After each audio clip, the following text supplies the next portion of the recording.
Monday's always feedback day, and today's been no different, other than the fact that Training Peaks had a bit of a shortage for about 4 hours, and all I could do was make phone calls.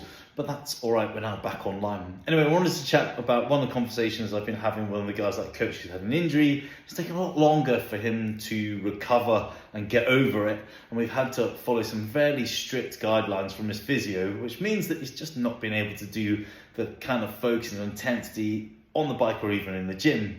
And one of the conversations we had was, look, I'm worried about how quickly it's going to get my fitness back into flow. And I'm like, first, don't worry about it. Before you had the injury, you had a massive amount of fitness and that hasn't dropped so much. And B, you've got a massive training age.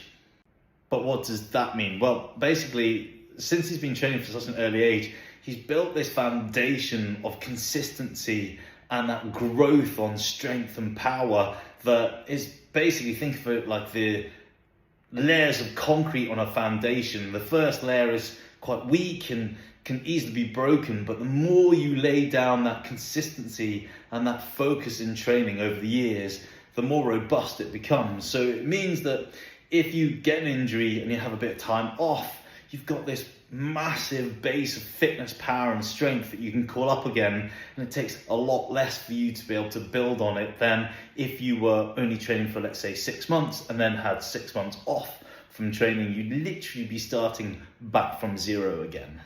If you think about it in, let's say, loose terms of savings, let's say you put £100 into a bank account and you keep putting in £50 each month.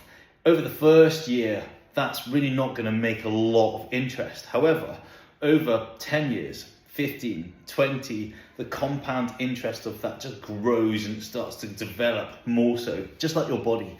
You have to stick with it. So you're going to get good times, bad times, injuries, and it's the compound interest of constantly working at your fitness, strength and power that pays the dividends later on.